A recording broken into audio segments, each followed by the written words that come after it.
Sobat Goib, buruan subscribe channel ini. Jangan sampai kalian keduluan sama tuh genderuwo dan kuntilanak itu.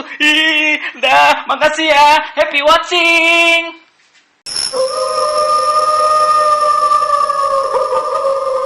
Assalamualaikum warahmatullahi wabarakatuh. Salam putih, hai Sobat Goib. Apa kabar semua Sobat Goib? Semoga kita selalu dilindungi Allah dari COVID-19 ini ya. Amin. Oke Sobat Goib, pagi ini nih saya lagi nyangkut di Depok. Biasa di kantor ya. Kebetulan nih namanya Mas Didi ya. Beliau ini, Mas Didi ini buka angkringan meong namanya. Lucu Sobat Goib, ada di kaosnya tuh, angkringan meong. Ini langganan saya kalau di Depok. Dulu saya masih tinggal di Depok ya, karena kan saya sudah sekarang tinggal di Cibubur ya. Jarang ketemu, dulu per berapa sering main ya angkringan meong. Nah, kebetulan pagi ini saya ada urusan ke Depok ya. Terus juga ya sudah belum sarapan, nah, panggil ke sini Mas Didinya, terus kalian bawa nih produknya gitu Sobat Goib. Nah, sekarang gini nih, Sobat Goib, saya udah kenal Mas Didi ini siapa. Oke. Sekarang gini, Mas Didi, apa kabarnya? Alhamdulillah baik. Baik ya, sehat ya? Sehat. Makin gemuk ya. Alhamdulillah berkah. Nih, usaha angkringan meong ini sudah berapa lama Mas? Usahanya kurang lebihnya hampir 5 tahunan. 5 tahunan. Cuma kita karena kita ada kerjaan, jadi baru fokus di angkringannya itu kurang lebihnya ya sekitar 2 tahun 3 tahun lah. Oh, 2 tahun 3 tahun belakang. Cuman mulai mau coba pelajari itu udah 5 tahunan ya? Ada 5 tahunan. Gitu. Itu tempatnya pindah-pindah apa di satu tempat? Tempatnya pindah-pindah. Pindah-pindah. Awal dulu sebelum di ini di mana? Di Kelapa Dua di mana? Sebelumnya di sini nih, Jalan Raya Hankam sini. Oh, dekat sini di Hankam, di dalam. Oh, pertama kali malah di Simpangan UI. Oh, di Simpangan UI. Di Simpangan UI ada perbaikan jalan. Diusir sama Satpol PP, pindah tuh ke Hankam. Hankam sewa kontrak ruko. Mahal, udah naik lagi, pindah lagi. Oh, Depan Luki, depan Luki, PT Luki. Oh, Luki Abadi. Ya. Setelah depan PT Luki Abadi berhenti tuh lama. Oh, sempat vakum. Tempat vakum. Akhirnya dapat tempat lagi Jalan Raya Akses UI. Oh, Kelapa Dua situ ya. Yang di situ yang agak lama. Oke. Sampai kemarin sebelum Lebaran itu kontraknya juga dinaikin juga. Walah. Akhirnya kita mau nggak mau nyari tempat lagi. Nah, sekarang baru dapat tempat lagi. Alhamdulillah ya. Ya, di komplek Pondok Nurul Fikri depan 212 Maret. Oh, tuh Sobat gue, kalau ada yang mau mampir ke angkringan meongnya, sekarang posisinya di Pondok Nurul Fikri ya, depan 212 Maret. Ya, gitu. Oh, berarti Mas Didi usaha kayak gini nih, mohon maaf, penyakitnya tuh kalau sudah dinaikin gitu ya, kontraknya. Iya. Oh gitu ya? Mau nggak mau, kita nggak punya modal kan.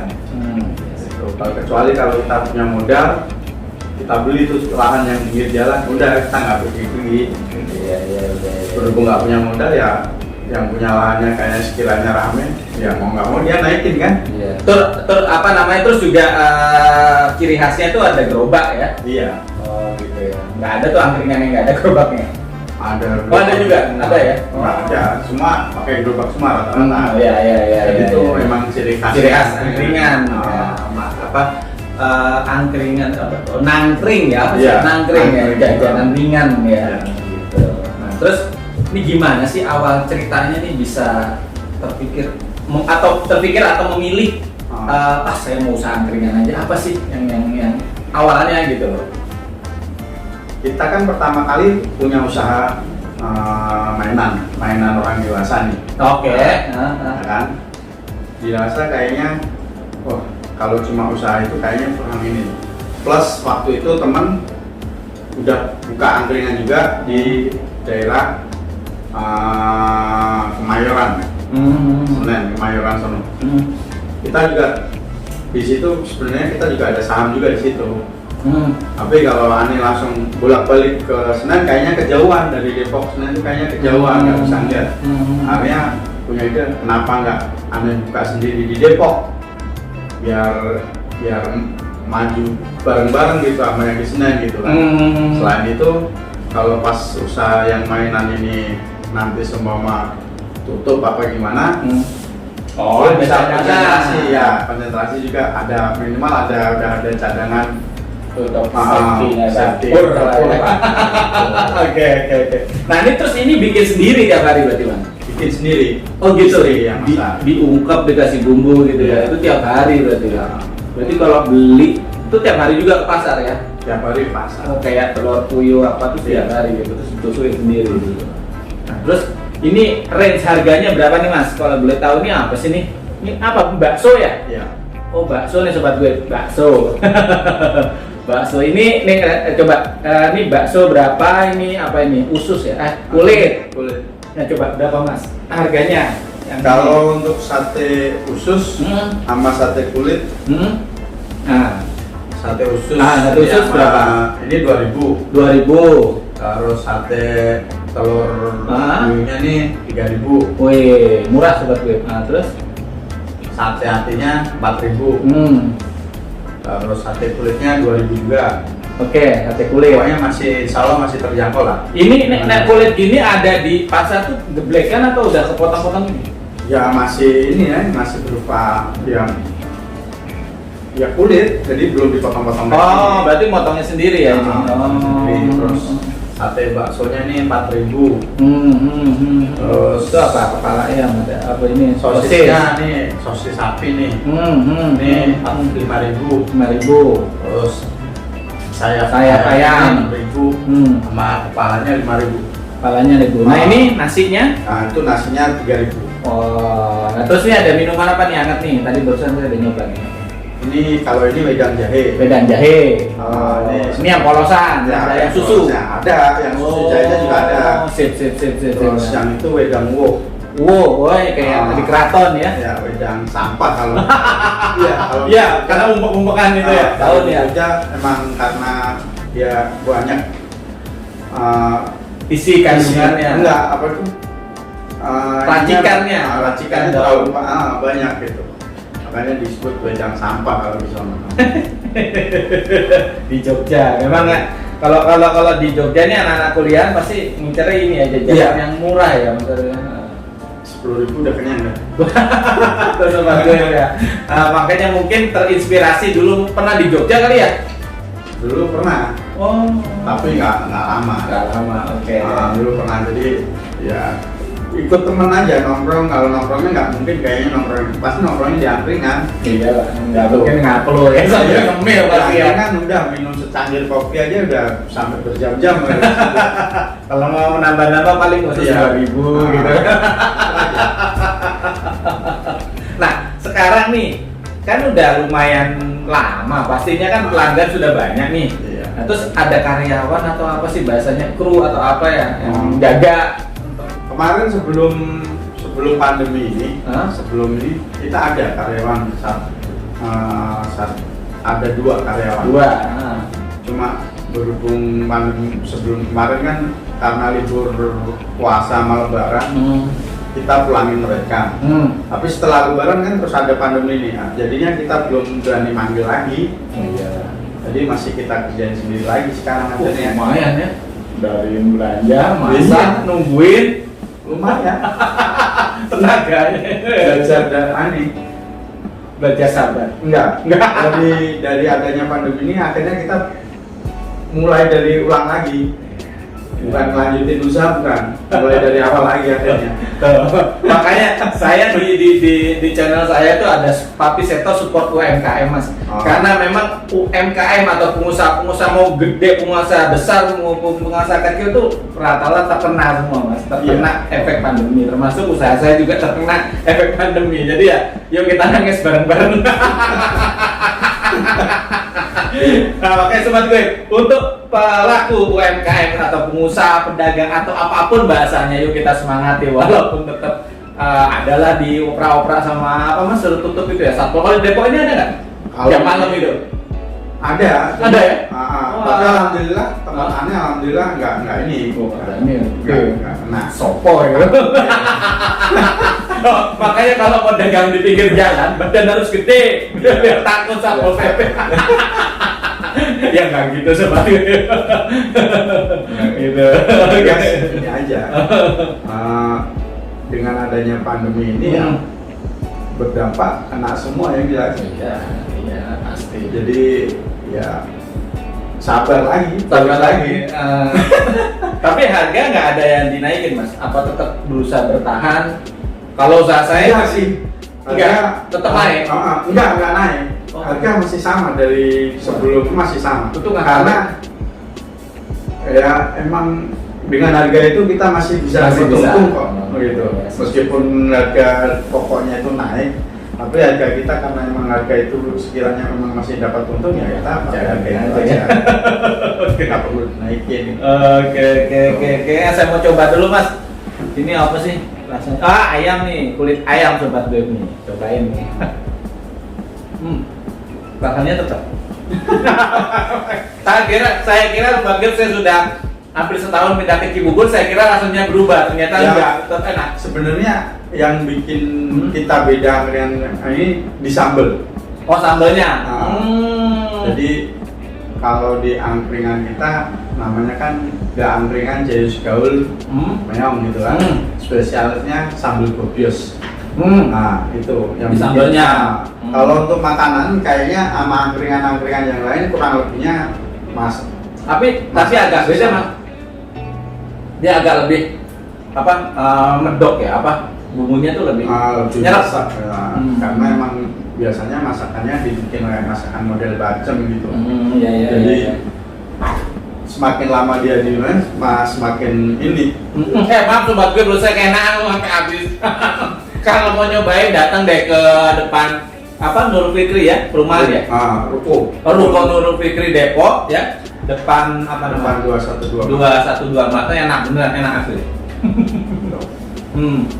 Oke. Nah, dari menu-menu yang ini di bawah, contohnya ini yang paling laris yang mana mas? Yang paling laris ada biasanya paling cepat habis duluan yang mana? Sate kulit sama ini sama kepala ayam biasanya. Tuh habis duluan pasti ya. Umpama baru buka sejam 2 jam gitu udah. Iya, soalnya kalau untuk sate kulit yang paling ini sate kulit yang jelas. Emang. Sate kulit itu kalau ya pelanggan ini sekali beli kadang malah kayak beli sate-sate yang di Madura itu. Jadi sekali beli itu kadang bisa 30.000, 40.000 gitu. Cuma sate kulit doang gitu. Borong gitu maksudnya. Iya. Oh, yang bikin cepat habis itu ya. Iya kayak gitu.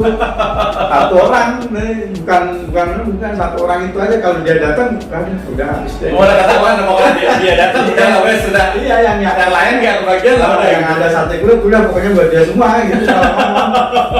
Udah dikit ciri deh itu pasti langganan dia datang pasti habis gitu. Sama yang jelas yang di ini kita tuh di sambelnya. Sambal ya. Ada yang beli sendiri gitu datang cuma nggak ada. Nggak ada, cuma ya minta tambah biasanya. Biasanya ya itu minta nambah. Tambahin mas sambalnya gitu. Dan kita sambel itu nggak dibatasin. Kan Oke. tempat lain kan kadang ada yang ya karena cabai mahal ya. Iya. Kadang kan ada yang entah itu disisihin atau diumpetin gitu. Biar makan jadinya dia ngambilnya dikit-dikit. Kalau tempat kita los, udah ambil aja lah kalau emang mau nambah silakan. Oke.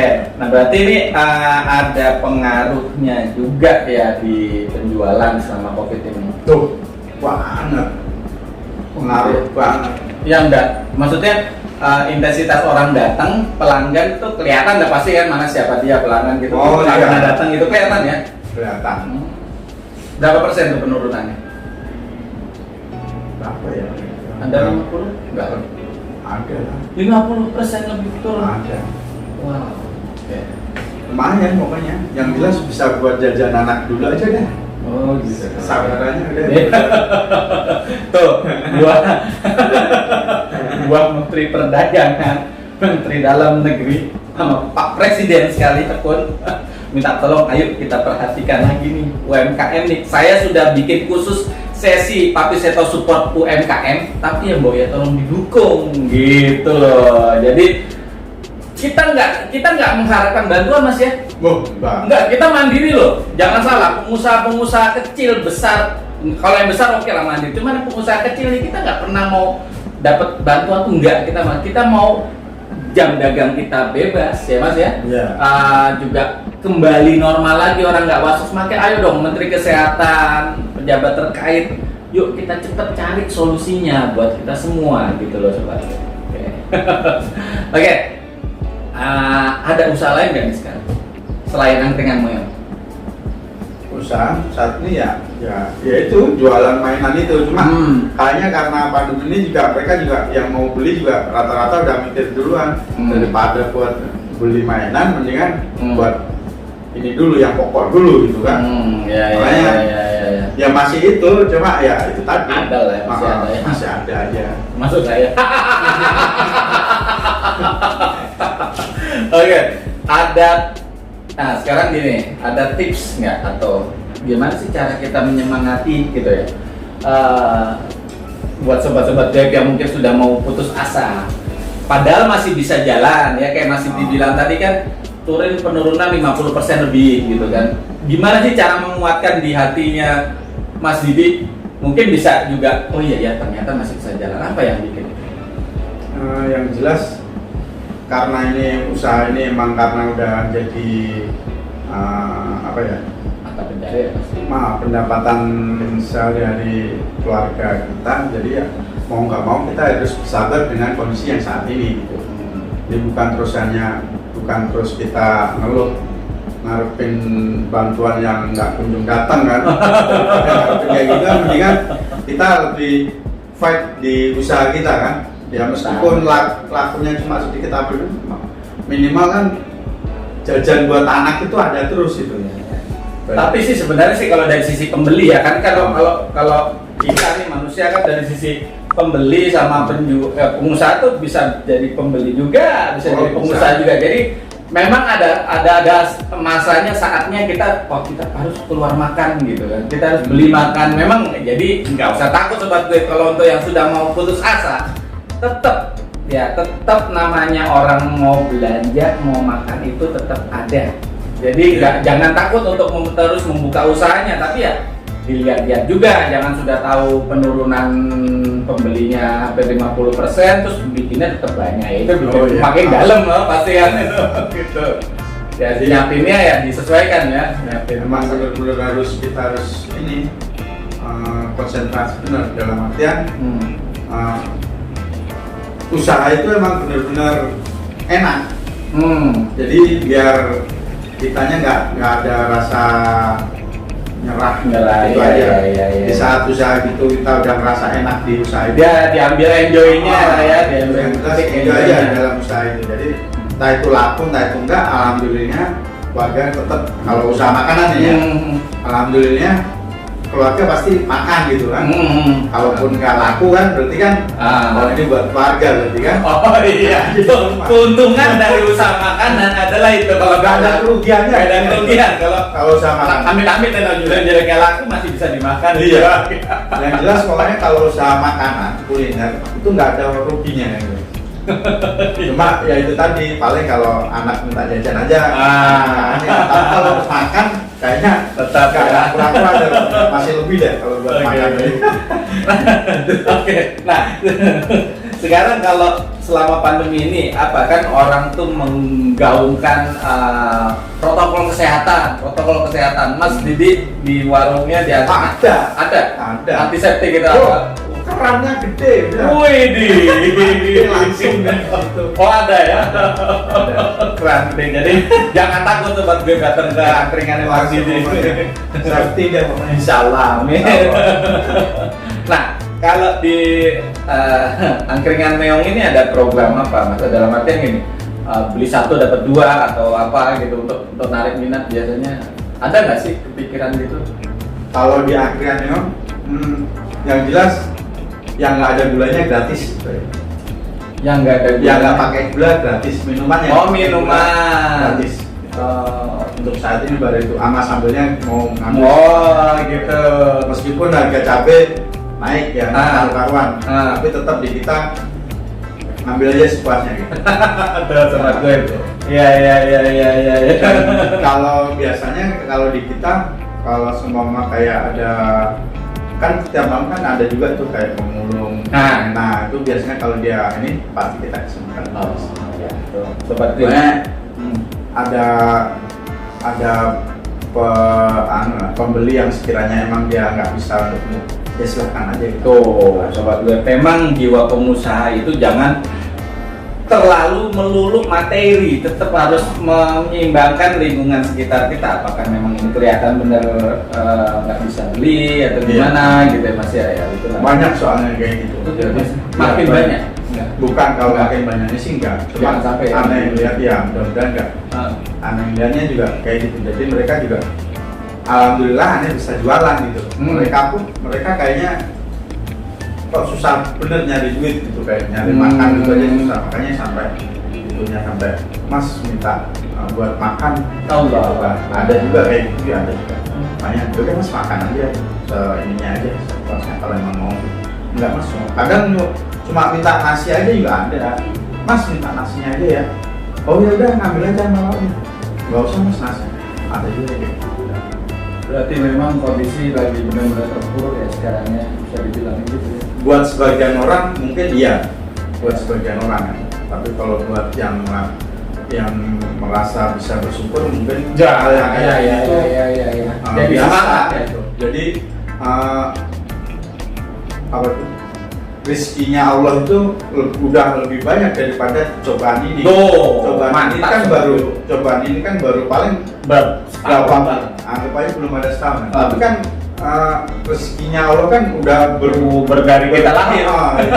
Jadi kita makanya itu kita tetap semangat aja meskipun ada yang kayak gini udah nggak ngefek buat kita. Gitu. Dengar sobat gue, satu pesan moral dari seorang Mas Didi angkringan meong ya gitu. Jadi ya oke, berarti di angkringan meong ada protokol kesehatan keran besar. Ada. Itu. Akhirnya melimpah lah pokoknya. Alhamdulillah. Nah sekarang gini Mas Didi, ini kan konten saya sebenarnya konten horor, konten misteri. Cuma disajikan dalam fun. Jadi orang tuh, jadi istilahnya saya mau edukasi masyarakat luas ya. Hal goib itu harus disikapi dengan tenang, karena kan memang manusia diciptakan Allah sebagai khalifah pemimpin alam gitu, termasuk alam goib. Nah, khusus Mas Didi nih pernah merasakan hal mistis apa sih Mas selama hidup Mas dari lahir sampai hari ini? Mungkin yang bisa di-sharing ke sobat goib. Kalau alhamdulillah sih kalau aneh pribadi kalau dari ini belum pernah, cuman pas usaha ini. Pas waktu usaha Andrea ini pernah hal-hal yang kayak gitu. Tapi sebenarnya kita nggak mau percaya kan, karena emang kita yakin rezeki kita itu udah ditentuin sama Allah gitu. Betul. Cuma kadang juga itu juga mikir kayak gitu kan. Kok teman-teman kalau pas waktu di angkringan waktu di jalan akses itu nanya.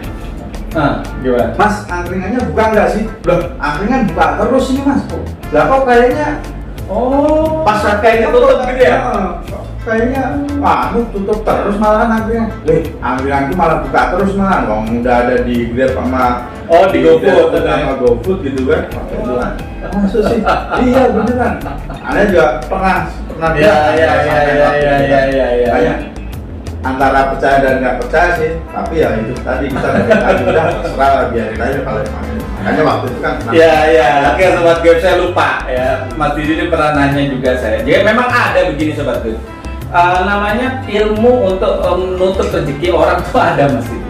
Ya namanya orang iri ya, mungkin iri dia frustasi ngeliat dagangannya Mas Didi ini lebih maju, jalan kok dagangan saya enggak gitu. Itu kan sifat manusiawi, tapi ya manusiawi yang karena kesetan-setan.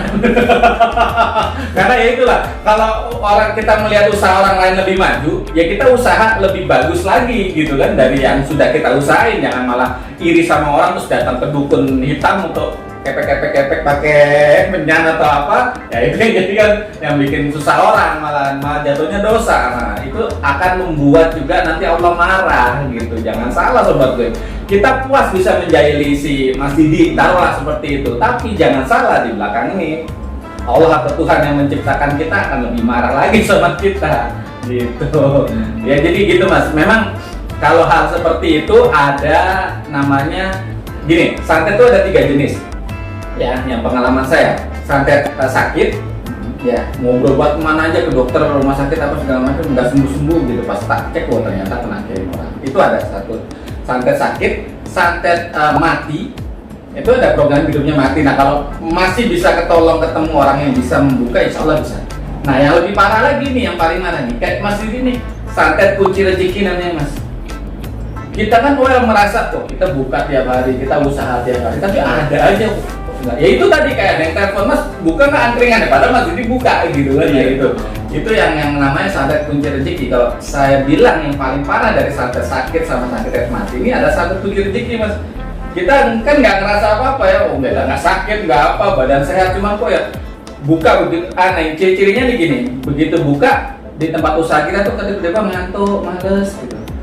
Itu ciri-cirinya begitu pertama biasanya. Terus kalau kita keluar aja segar lagi udah. Dari area tempat usaha kita biasanya segar lagi. Gitu. Ciri-cirinya gitu, ngantuk, males, terus ada aja yang bikin ini. Terus ya itu ada yang telepon, ada yang ngasih tahu, pas angkringannya kok nggak buka ya, padahal buka gitu. Nah, oke, nah sobat gue lagi-lagi saya jadi apa ya, terpicu jadi apa ya, kok ya teman saya dijahilin gitu ya. Yuk, gimana Mas kalau kita coba panggil ya. Kalau apakah memang itu memang area di situnya yang enggak bagus, dalam artian gini, yang tempat dulu tentunya ya, sebelum pindah sekarang. Apakah membawa jin yang di situ yang nggak bagus? Apakah ada jin yang nyuruh situ Mas? Mau nggak pakai koin bergerak? Mau nggak? Kalau mau nanti tak panggil jinnya di sini, tak pakai koin bergerak. Ya kalau mau nggak apa-apa. Nanti saya nggak nyebut area tempatnya itu kan, karena dulu kan tempatnya kan pasti depannya ada warung apa usaha orang lain ya. Kita nggak mau nyebut, cuman saya akan nyebut di tempat usaha Mas Didi yang kemarin di tahun berapa? Terakhir bulan apa sih? Ingat ya, sebelum Lebaran ya? Sebelum puasa bulan apa sih? Bulan apa ya Mbak? Nanti lah gampang dilihat. Nah, oke. Sebelum puasa itu panggil Mas Didi, apakah benar ada yang jahilin atau enggak? Nanti akan kelihatan juga. Oke sobat Bib, kita close dulu. Saya akan membuatkan dulu media kertasnya. Ya. Assalamualaikum warahmatullahi wabarakatuh. Salam putih dan sobat goib.